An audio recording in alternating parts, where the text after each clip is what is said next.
Hello guys, welcome back to my channel. तो इस video के अंदर हम लोग पढ़ने वाले हैं कार्ल यूंग के बारे में and how his idea actually differ from जो हमारी क्लासिकल साइको एनालिसिस थी उसके बारे में। तो सबसे पहले हम थोड़ा साइको एनालिसिस का देख लेते हैं।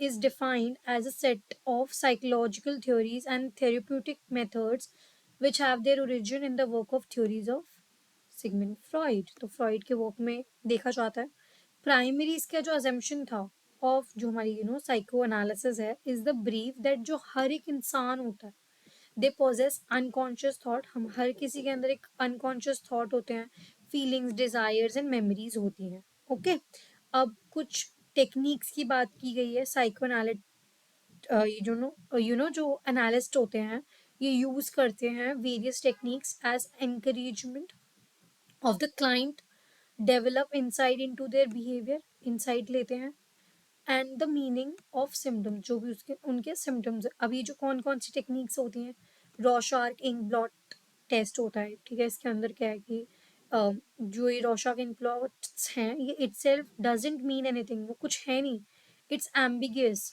It it is what you read into what is important. अब देखो इसमें क्या होता है, एक ऐसे पेपर होता है, उसके ऊपर ना कुछ इंक ब्लॉट्स होते हैं। अब उसको ऐसे ना फोल्ड कर देते हैं तो वो जो इमेज है वो ना सामने भी आ गई है, मतलब सिमिलर सिमिलर से इंक ब्लॉट्स हैं। अब इसको देख के आप क्या बना, मतलब आप क्या सोच सकते हो, किसी को ये आईज लग सकती हैं, किसी को ये लंग्स लग सकते हैं। यू नो इसका खुद में कुछ मतलब नहीं है, इट्स एम्बिगियस। बट वो डिपेंड करता है जो देखने वाला है उसको ये क्या लग रहा है, राइट? किसी को ये गॉगल्स लग सकते हैं, कुछ भी लग सकता है, राइट? तो सिमिलरली ऐसे ही इंक ब्लॉट जो टेस्ट होता है उसमें ये होता है, different people will see different things depending on what unconscious connection they make. ठीक है, कि वो क्या कनेक्शन बना रहे हैं, हर कोई अलग चीज देखेगा। अब फ्रॉइडियन स्लिप की बात करते हैं, अनकॉन्शियस थॉट और फीलिंग्स होती हैं can transfer to the conscious mind in the form of paraphrase. ठीक है, popularly known as Freudian slips और स्लिप्स ऑफ द टंग। ठीक है, तो जो भी हमारे थॉट्स और फीलिंग्स होते हैं अनकॉन्शियस वाली, वो हमारे कॉन्शियस माइंड में आ जाते हैं पैराफ्रेज की फॉर्म में। ठीक है, we reveal that we reveal what is really on our mind by saying something we didn't mean to. ऐसा होता है ना, कई बार हम लोग बोल देते हैं जो हम बोलना नहीं चाहते, मतलब उसका मतलब कुछ और होता है, वो हमारे अनकॉन्शियस में होता है, तो स्लिप ऑफ टंग हम कह देते हैं। ठीक है कि स्लिप ऑफ टंग हो गई, बट वो हमारे अनकॉन्शियस वाली चीज हम गलती से बोल देते हैं जो हम मीन नहीं कर रहे होते। ठीक है, तो वही हो गया इसके अंदर, दिस इज फ्रॉइडियन स्लिप्स। ठीक है, अब आगे आ जाते हैं थोड़ा सा। अब अब फ्रॉइड जो है वो बिलीव करते हैं दैट जो slip of the tongue provided an insight into the unconscious mind, ये इंसान के अनकॉन्शियस माइंड के अंदर का इंसाइट दे देते हैं and that there were no accidents, every behaviour was significant. कुछ एक्सीडेंटली नहीं होता, हर एक बिहेवियर जो है वो सिग्निफिकेंट होता है।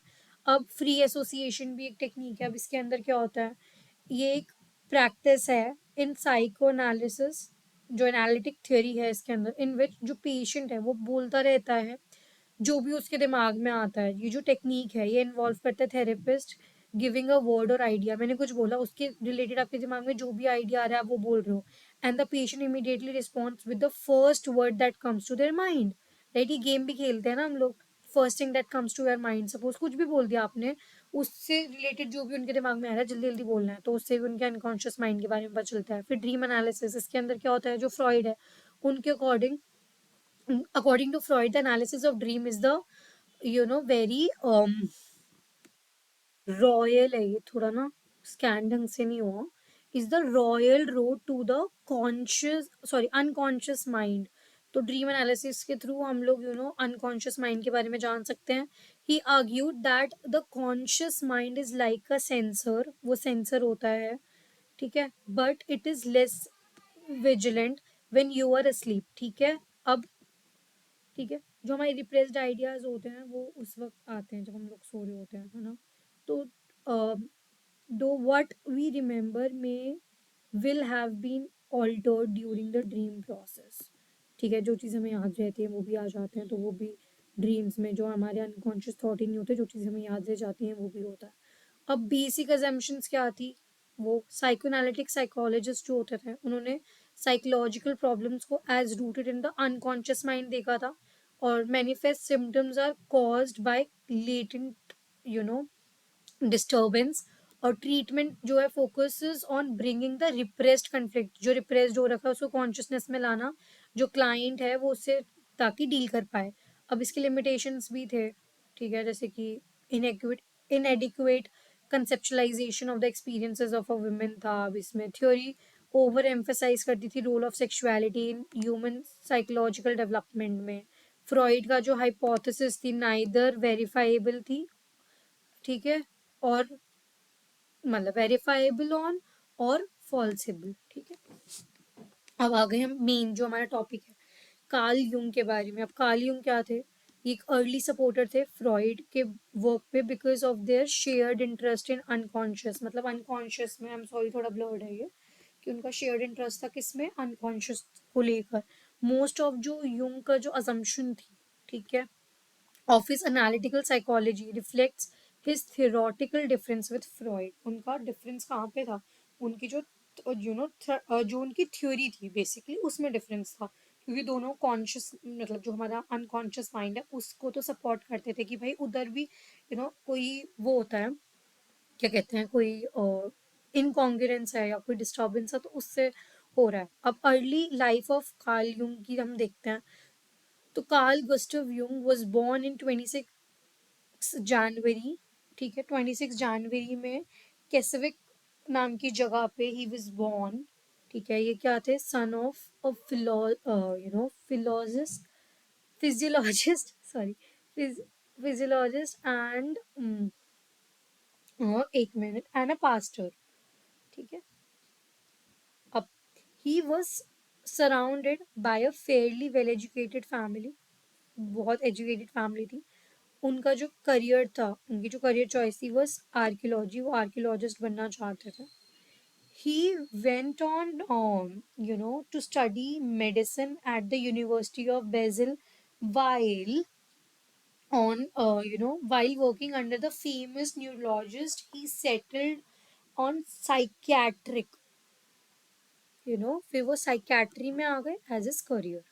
After graduating, he took position at the mental hospital in Zurich under Eugen Blair on schizophrenia. He was the one Eugen Blair termed schizophrenia. उससे पहले क्या था, डेमोन्स पेरोक्स, पढ़ा है ना हमने, राइट। स्किज़ोफ्रेनिया की वीडियो में जब आप हिस्ट्री के बारे में पढ़ेंगे, मैंने डाल रखी है वीडियो, आप देखेंगे तो उसमें पता चलेगा आपको। तो ये उनके साथ काम करने लगे थे, ठीक है। अब फ्रॉइड जो थे उनको मिले थे वेनिया में, और जो फ्रॉइड थे concealed all his appointments for the day, मतलब सॉरी कैंसल्ड, तो उन्होंने कैंसिल कर दी थी अपनी सारी अपॉइंटमेंट्स उस दिन की, and they talked for 13 hours straight, ठीक है, टी रह गया इसमें। उसके बाद during world war 1 Jung did the self examination, उन्होंने क्या किया, सेल्फ एग्जामिनेशन किया, and the beginning of the one of the most interesting theory of personality the world was ever seen. उसके बाद क्या हुआ, थ्योरी आई। अब इनके अकॉर्डिंग साइकिक एनर्जी की बात की गई है, the basic of Jung system. अब इसमें क्या बात की गई है, जो लिबिडो और साइक है इसके बारे में बात कर रखी है, ठीक है। अब लिबिडो क्या है, according to Jung a broader और more generalised form of psychic energy. जो भी हमारी साइकिक एनर्जी है उसका जो ब्रॉडर और जनरलाइज्ड फॉर्म है वो है लिबिडो। जबकि अगर हम देखें तो जो फ्रॉइड की थी उसके अंदर क्या था, वो एक इंस्टिंक्ट था, है ना, है ना, जो हम लोग क्या कहते हैं, इमीडिएट ग्रेटिफिकेशन से सीख होता है, राइट। अब साइकी क्या है, psyche according to Jung, Jung's term for personality, इसमें क्या है, through psychic energy that psychological activities, जैसे कि हमारी जो परसीविंग होती है, thinking, feelings and wishing are carried out. तो साइकिक एनर्जी से ही होती है ये सब चीजें, राइट। तो वही। अब आ गया प्रिंसिपल्स ऑफ साइकी एनर्जी, ठीक है। इसके प्रिंसिपल होते हैं, उन्होंने 3 बेसिक प्रिंसिपल बताए, opposition principle, equivalence principle and entropy principle. अब अपोजिशन प्रिंसिपल में क्या है, opposition that creates the power और लिबिडो ऑफ द साइकी। मतलब इसके अंदर क्या है कि जो ऑपोजिशन है वो क्रिएट करती है libido of the psyche. It is like the two poles of a battery, एक बैटरी के two poles, like suppose this is the battery, एक ये वाले पॉइंट, एक इस वाले एंड पे और एक इस वाले एंड पे, एक सॉरी, ठीक है, एक इस वाले एंड पे है। और the splitting of an atom, it is the contrast that gives energy, so that a strong contrast gives strong energy। जितना ज्यादा कंट्रास्टिंग है ये उतनी ज्यादा स्ट्रॉन्ग एनर्जी आ रही है। And a weak contrast give weaker energy, तो वीक कंट्रास्ट होता है तो वीक एनर्जी होती है। अब इक्विवेलेंस प्रिंसिपल में energy created from the opposition, जो ऑपोजिशन से क्रिएट हुई, is given to both sides equally. अब इसमें दोनों साइड पे एनर्जी चले जाती है, इधर भी और इधर भी, दोनों एंड पे चली गई है। अब entropy principle, this is the tendency for opposition to come together. अब ये दोनों जो है साथ में आ जाएं, ठीक है, एड, मतलब एडिशन का साइन बनाने की कोशिश कर रही हूँ मैं, ठीक है, ये दोनों साथ में आ जाए।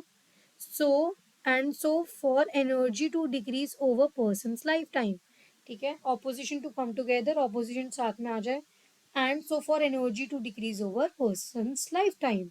अब एस्पेक्ट ऑफ पर्सनैलिटी, क्योंकि पर्सनैलिटी थ्योरी की बात की गई है इसमें, तो क्या है, तो Jung believed that the total personality, जो हमारी टोटल पर्सनैलिटी है, जो हमारी साइकी होती है, is compose of several distinctive systems, बहुत सारे डिस्टिंक्टिव सिस्टम्स होते हैं, और aspect that can influence one another, जो हमें इन्फ्लुएंस करते हैं, बहुत सारे एस्पेक्ट्स होते हैं। सबसे पहले ईगो, तो अब ईगो क्या है, ego is the centre of consciousness, हमारी कॉन्शियसनेस का सेंटर है ये, ठीक है। The part of psyche concerned with perceiving, अब ईगो के अंदर क्या है, हम परसीव कर रहे हैं, थिंक कर रहे हैं, फिर फीलिंग एंड रिमेम्बरिंग, ये अकॉर्डिंग टू क्या, यूंग हम देख रहे हैं, ठीक है, ना कि जो ईगो उसमें अलग था, यू नो, फ्रॉइड की थ्योरी में, ठीक है। सो इसके अंदर क्या है, ये पार्ट, मतलब ये सेंटर ऑफ कॉन्शियसनेस है, ठीक है, जो किसके साथ कंसर्न है, with perceiving, thinking and feeling. अब the attitudes, extroversion and introversion की बात की गई है, पर्सनालिटी में इन्होंने दो चीज़ों की बात की है, एक्सट्रोवर्जन, इंट्रोवर्जन। तो इन्होंने बिलीव किया था कि जो साइकिक एनर्जी है ना, could be channelled externally, externally भी चैनल हो सकती है towards the outside world, and internally towards self, खुद के अंदर भी। तो according to Jung, all of us have the capacity for both attitudes, हम दोनों, हमारे अंदर कैपेसिटीज होती है दोनों एटीट्यूड्स की, बट एक ही डोमिनेट होता है, one becomes dominate in our personality. मतलब हम एक्सट्रोवर्ट भी होते हैं, इंट्रोवर्ट भी होते हैं, बट एक चीज थोड़ी ज्यादा होती है, तो हमारी पर्सनालिटी वही हो जाती है, ठीक है। अब साइकोलॉजिकल फंक्शन की बात करेंगे तो he propose additional distinction among people based on what he called psychological functions. तो वही उन्होंने चार फंक्शन ऑफ साइकी बताया था कि जो हमारी साइकी होती है वो क्या क्या करती है, सेंस करती है, इंट्यूट करती है, थिंक करती है, फील करती है। Sensing and intuiting are group together, इन दोनों को उन्होंने साथ में ग्रुप कर दिया था एज नॉन रैशनल फंक्शन। ये नॉन रैशनल फंक्शन है because they do not use the process of reason, क्योंकि ये रीजन नहीं करते हैं, ठीक है। These function accept experiences and don't evaluate them, आप बस एक्सपीरियंस कर रहे हो चीज़ों को, उनको एक्सेप्ट कर रहे हो, बट उनको इवेल्युएट नहीं कर रहे हो कि ये कैसा एक्सपीरियंस है, वो सब थिंकिंग में वो प्रोसेस करोगे ना, इसमें आप इसमें प्रोसेस करो।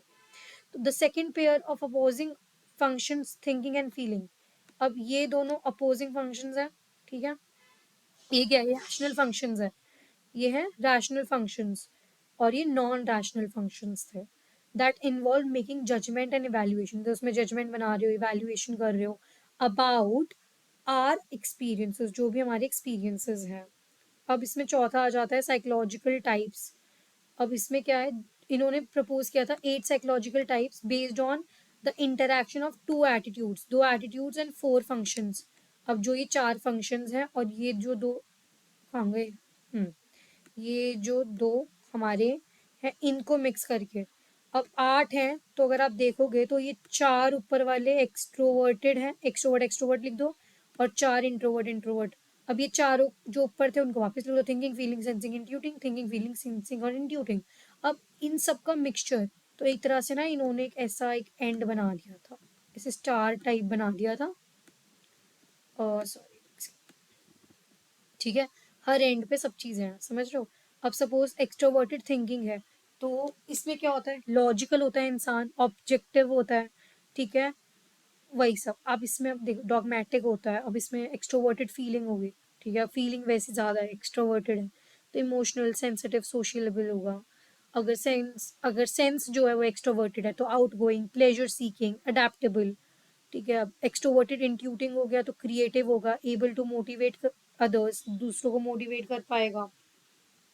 अब इंट्रोवर्टेड वाले देखते हैं थिंकिंग, अगर इंट्रोवर्टेड थिंकिंग है तो more interested in ideas than in people, ideas में ज्यादा इंटरेस्टेड है लोगों से ज्यादा।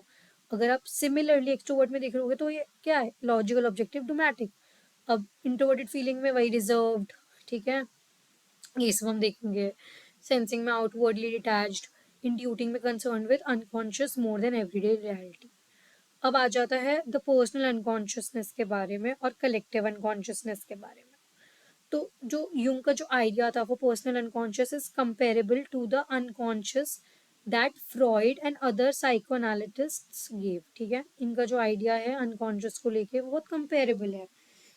तो यहाँ पे आ जाओ नीचे, तो ये जो पॉइंट ऑफ व्यू है, तो point of view contains memories which are unaware we still possess often as a result of repression, ठीक है, मतलब वही कुछ मेमोरीज होती हैं जिसको हम नहीं जानते हैं बट वो होती तो है ना, वो हमारे हमने रिप्रेस कर दी होती हैं तो वो अनकॉन्शियस में होती हैं, ठीक है। We do not have direct access, हमारा डायरेक्ट एक्सेस नहीं है हमारी पर्सनल अनकॉन्शियस पे, but it emerge in our dreams, तो ये ड्रीम्स में आता है, या हाइपोटिक स्टेट ऑफ रिग्रेशन, ठीक है। अब आता है collective unconscious. The collective unconscious is the key to Jung's theory of the mind and it contains the archetypes. तो इनके अकॉर्डिंग जो हमारा कलेक्टिव अनकॉन्शियस होता है वो बहुत इंपॉर्टेंट है। इसके अंदर क्या होता है, आर्कीटाइप्स, ये बहुत इंपॉर्टेंट इसका टर्म है जो पूछा जाता है। मतलब ये मान लो कि कार्ल यूंग की अगर थ्योरी आ रही है मतलब आर्कीटाइप्स, ये तो याद ही कर लो, एसोसिएट कर लो दोनों को। अब Jung propose that we are each born with a collective unconscious, हम हर इंसान का एक कलेक्टिव अनकॉन्शियस होता है, हम सबके अंदर होता है। This contain a set of shared memories, हम सबकी शेयर्ड मेमोरीज एंड आइडियाज होते हैं which we can all identify and with regardless of the culture. मतलब सपोज ऐसा कहते हैं कि जैसे सपोज छोटा बच्चा है, ठीक है, they are actually not born as blank slates, okay, उनको कुछ ना कुछ प्री डिस्पोज्ड नॉलेज होती ही है। अब इनको हम कहते हैं आर्कीटाइप्स। मतलब फर्क नहीं पड़ता कि भाई आप कौन से कल्चर में पले बड़े हो, बट हम सबका एक शेयर्ड मेमोरीज होती है। हम हर किसी को पता है कि भाई सांप वेनमस होता है, या फिर मतलब सांप जो है उससे डरते हैं लोग हर कल्चर में। बच्चा प्री डिस्पोज्ड इंफॉर्मेशन है वो उसकी, ठीक है, तो हम सबकी एक शेयर्ड मेमोरीज है और आइडियाज हैं, ठीक है। अब ये देखो, we are born into the time और the time period in which we can live, time period पे भी ये डिफर नहीं करता। We can not communicate through the CV but we recognize some of the same ideas innately including archetypes. तो ये होता है आर्कीटाइप्स। अब इनको समझने के लिए थोड़ा सा अच्छे से हम समझ लेते हैं। इमेजेस ऑफ यूनिवर्सल एक्सपीरियंस, ठीक है, जो हमारा यूनिवर्सल एक्सपीरियंस होता है इसके अंदर क्या होता है, contain in the collective unconscious, हम सबके अनकॉन्शियस सेम है, कलेक्टिव है, ठीक है, यूनिवर्सल एक्सपीरियंस होता है। By being repeated in the lives of successive generation, हर जनरेशन टू जनरेशन पास हो रही है ना वो चीज़ है। तो सपोज एक जनरेशन में कहीं किसी को सांप काटा, उसकी डेथ हो गई, तो अब सबको पता चल गया कि भाई ये वेनेमस है, तो अब धीरे धीरे उन्होंने सबको आगे आगे पास ऑन होता चला गया, तो अब नाउ सबको पता है। तो इसी वजह से archetypes have become imprinted in our साइकीज, हमारी साइकीज में आ गया, and expressed in the dreams और फैंटेसीज। अब परसोना मास्क, अब आर्किटाइप के अंदर भी कुछ इंपॉर्टेंट चीजें होती हैं। परसोना क्या है, ये मास्क होता है। ऑल ऑल दो the persona can be helpful, it can also be harmful, ये जितना हेल्पफुल होता है उतना हार्मफुल भी होता है। If we came to believe that if reflects our true nature, कि ये अगर हमारे ट्रू नेचर को रिफ्लेक्ट कर रहा है तो अच्छी बात है. As a result other aspect of our personality will not be able to develop. Other जो भी एस्पेक्ट ऑफ पर्सनैलिटी वो डेवलप नहीं होंगी. When this happen the ego may come to identify with the persona. तुम्हारी ego और persona के बीच में लिंक हो जाता है with the person true nature resulting to the condition known as inflation of the persona. I am sorry. तो इसके अंदर क्या हो रहा है कि जब ये ऐसा होता है तो जो हमारी ईगो है वो आइडेंटिफाई करती है किससे, पर्सोना के साथ ऑफ द पर्सन. ठीक है, तो जो पर्सन है उसका जो ट्रू नेचर है वो आ जाता है. तो ठीक है, टू अ कंडीशन जिसको हम कहते हैं इन्फ्लेशन ऑफ द पर्सोना. तो हमारी पर्सोना जो है इन्फ्लेट हो रही है. Anima animus, again important. Anima माँ आ रहा है, इससे आप याद रखना. मैं ये छोटी चीज है, माँ फीमेल होती है ना, feminine aspect of the male psyche. Male psyche का फेमिनाइन एस्पेक्ट. और एनिमस होता है masculine aspect of the female psyche. ठीक है, हर किसी के अंदर एनिमा एनिमस प्रेजेंट होता है. ऑलराइट. ठीक है, सो ये जो होता है क्या कहते हैं, जो आर्कीटाइप्स, ये जो एनिमा एनिमस वाले जो आर्कीटाइप्स होते हैं are the product of racial experiences of men living with women and women living with men. अब वही अगेन आर्कीटाइप्स के बारे में वही बताया ना, मैंने बताया था कि ये क्या होते हैं, स्ट्रक्चरल कंपोनेंट्स होते हैं जिसमें क्या कलेक्टिव अनकॉन्शियस होता है. ठीक है, और जो ये आर्कीटाइप्स होते हैं ये एक यूनिवर्सल आइडिया है जो कंटेन करता है लार्ज एलिमेंट ऑफ इमोशंस. अब आर्कीटाइप्स क्या एक तरह से इमेज होती है जो प्रीडिस्पोज्ड होती है us to perceive the external world in a certain way. ठीक है, जैसे कि माना जाता है ना कि archetype of a mother producing an image of a mother figure that is then identified with the actual mother. ठीक है, उसके साथ हम देखते हैं. अब जो एक बच्चा है उसका जो एक्सपीरियंस है is a joint product of our inner predisposition to perceive the world in a certain manner and the actual nature of the world. Okay, so वही चीज होती है इसमें. कुछ जो हमारे आर्किटाइप्स होते हैं वो कलेक्टिव अनकॉन्शियस में होता है हमारे बर्थ से. ठीक है, पावर, डेथ, मैजिक, हीरो, ये सब ये इम्पोर्टेंट. और जो हमारे इम्पोर्टेंट आर्किटाइप्स होते हैं वो हो गया सबसे पहले हमारा पर्सोना. ये क्या आता है, एक मास्क है जो एक इंसान जो अडॉप्ट कर लेता है in response to the demand of social convention और जो ट्रेडिशंस होते हैं. ठीक है, अपनी इनर नीड के हिसाब से जो हमने यहाँ पे पढ़ा. ठीक है, अब वही चीज होती है. अभी जो पर्सोना होता है ये क्या होता है, एक पब्लिक पर्सनालिटी होती है जो एक वर्ल्ड देखता है, वाइल जो हमारी प्राइवेट पर्सनालिटी होती है वो मास के बिहाइंड होती है. और anima animus again another type of हमारे आर्कीटाइप्स. फिर आ जाता है शैडो आर्कीटाइप्स. ये भी बहुत इंपॉर्टेंट होता है. तो इसके अंदर क्या होता है, वही है ये ना, ये कंसिस्ट करते हैं हमारे animal instinct that human inherited in our evolution from lower form of life. अब इसमें ना डार्क साइड होती है हमारी पर्सनालिटी की. The archetypes that contains principal animal instinct. It consist of the sex and life extents. इनके अंदर वो होते हैं. The shadow exist as a part of unconscious mind, हमारे अनकॉन्शियस माइंड के अंदर रहता है and is composed of repressed ideas. अब इसके अंदर रिप्रेस्ड आइडियाज होते हैं हमारी वीकनेस, हमारी desires, instincts, shortcomings. Therefore if the shadow is totally suppressed the shadow will be dull and lifeless. तो क्या होगी, डल एंड लाइफलेस होगी. तो वही चीज होती है इसके अंदर. ठीक है, ये हमारी animal side of human nature दिखाता है और ये रिस्पॉन्सिबल होती है for the unpleasant and socially unacceptable thought, feelings, actions. ठीक है, इन आर कॉन्शियसनेस एंड बिहेवियर. अब सेल्फ आर्किटाइप ये भी बहुत इंपॉर्टेंट होती है. अब इसके अंदर क्या होता है, जो जो युंग थे है ना, तो इनका जो आर्किटाइप दैट रिप्रेजेंट यूनिटी, जिसके अंदर unity, harmony, integration of the total personality हो. ठीक है, वही है. अब अगर देखा जाए तो ये मिड पॉइंट ऑफ पर्सनालिटी है and all system are built around it. ठीक है, इसके आसपास बनते हैं. सेल्फ जो है वो प्रोवाइड करता है personality with unity, equilibrium and stability. और सेल्फ जो है एक गोल है that people constantly strive for. ठीक है, बट कैन नॉट रीच, हम पहुंच नहीं पाते उस तक. ये मोटिवेट करती है ह्यूमन बिहेवियर को. और and becomes evident only when a person has reached middle age. ठीक है, मिडिल एज में जाके. अब यूंग्स की डेवलपमेंटल स्टेजेस की बात करें तो सबसे पहले childhood. Ego development begins when childhood distinguishes between self and others, कि मैं कौन हूँ और दूसरे कौन है, ये चाइल्डहुड में होता है. फिर प्यूबर्टी एंड यंग अडल्टहुड की बात होती है. Adolescence must adapt the growing demands of reality. The focus is external on education, तो आप एजुकेशन करियर पे फैमिली पे ध्यान देते हो. Here the consciousness is dominant, तो आपकी जो कॉन्शियस होते हो वो डोमिनेंट होती है. तो ये इसमें हो जाता है. फिर मिडिल एज आ जाती है. At last the period of transition when focus of personality shift, तो हमारी जो फोकस होता है पर्सनालिटी का वो शिफ्ट होता है कहाँ पे, एक्सटर्नल से सॉरी इंटरनल से एक्सटर्नल पे. एक्सटर्नल पे आ जाते हो as in is an attempt to balance the unconscious with the conscious, तो आप दोनों को बैलेंस करने की कोशिश करते हो.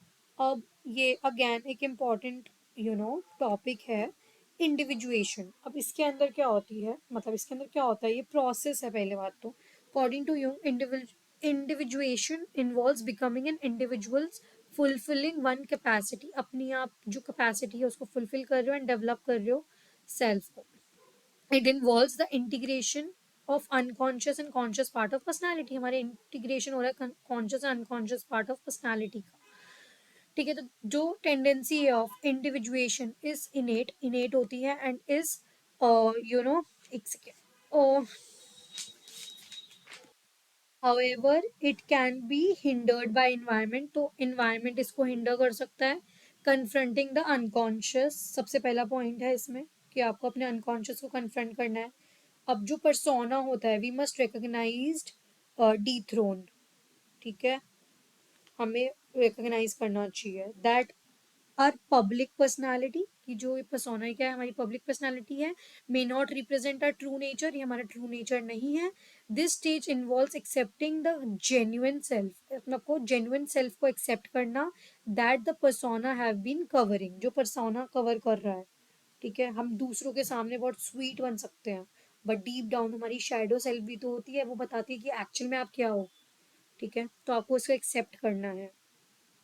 ठीक है, अब आता है self sorry accepting our dark side, हमारी डार्क साइड को एक्सेप्ट करना है. ग्रेटर अवेयरनेस चाहिए of both destructive and constructive aspect, हमारे अंदर दोनों हो सकते हैं, है ना, हमारी शैडो में.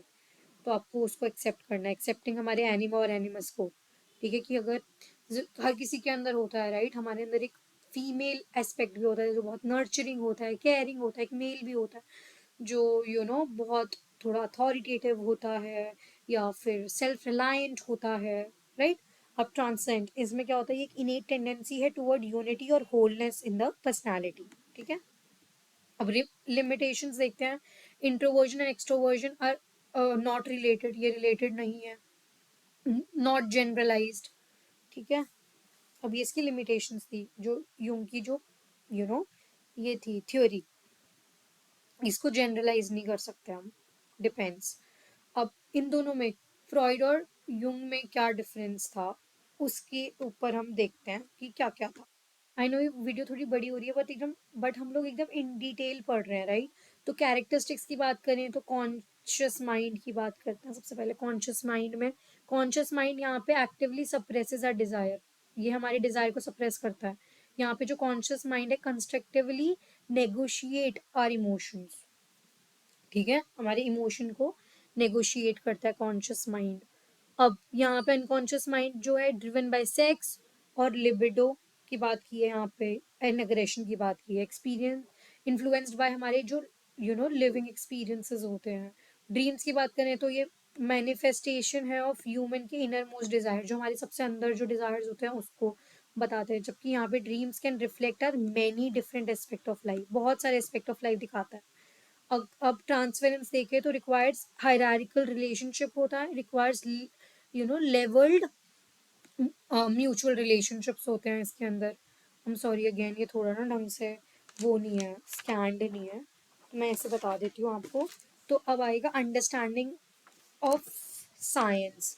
तो साइकोलॉजी यहाँ पे साइकोलॉजी जो है एम्पेरिकल साइंस है, यहाँ पे जो साइकोलॉजी है वो क्या है, science that can be used to support I am sorry religious spiritual and cultural ideas. तो religious spiritual and cultural ideas को सपोर्ट करने के लिए. अब understanding of religion and spirituality देखे तो यहाँ पे should be separated from psychology.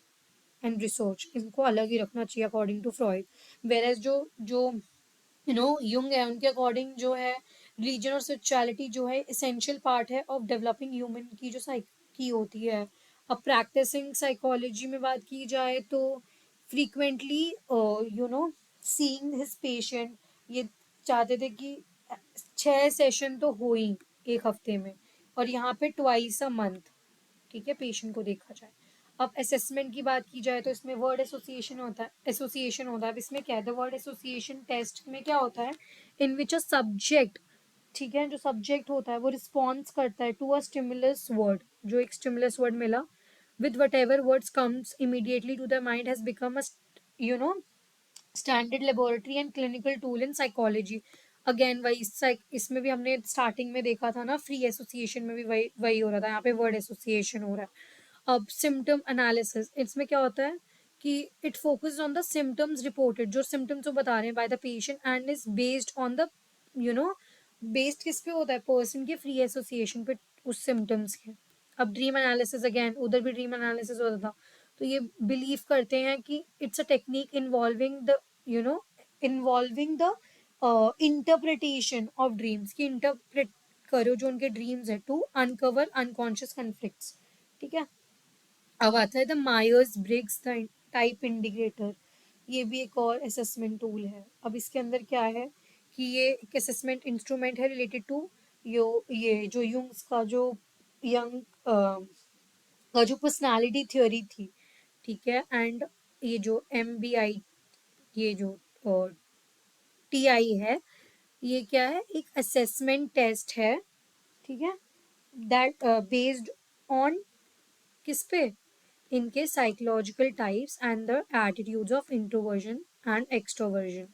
अब इनका कंट्रीब्यूशन और क्रिटिसिज्म हम थोड़ा सा पढ़ेंगे, थोड़ा ना बड़ा और है, ठीक है, सिर्फ इतना ही है इसके अंदर, ये लास्ट टॉपिक है, जल्दी से हम खत्म कर लेते हैं। कंट्रीब्यूशन क्या था, इन्होंने ही made an several important and lasting contribution दी इन्होंने साइकोलॉजी में। अब वर्ड एसोसिएशन टेस्ट जो है ये बहुत स्टैंडर्ड प्रोजेक्टिव टेक्निक बन गया है, and inspire the development of Rorschach test बना इससे, so called lie detection technique, sorry, lie detection technique. The concept of psychological complexes and of introverted versus extroverted personalities are widely accepted in psychology today. बहुत accepted है, ये इनकी contribution थी। और criticism क्या था, one reason concerns the difficulty of understanding, इनका जो concept है जंगियन यंगियन पर्सपेक्टिव बोल कॉन्सेप्ट बोल लो, ठीक है। जो young did not Jung did not write for general public. Reading his work can be जो frustrating, ठीक है, become बिकॉज जो इनकी बुक्स है contain many inconsistencies and contradiction, इनकी बुक के अंदर बहुत कॉन्ट्रडिक्शंस हैं, तो बहुत फ्रस्ट्रेटिंग हो सकता है किसी को समझने के लिए। क्रिटिक्स ने चार्ज किया था कि जो that Jung accepted as scientific evidence the इनका जो mythical and mystical occurrence है, ठीक है, his patients reported, कि इनका जो बहुत मिथ है इसमें और मिस्टिकल है, तो ये इनकी क्रिटिक्स हैं, ठीक है, ऑफ ये कार्ल यूंग की थ्योरी का। तो आई होप आपको सब कुछ समझ आया हो। Still if you have any doubt, you can ask me in the comment section. तब तक के लिए पढ़ते रहिए, बाय बाय।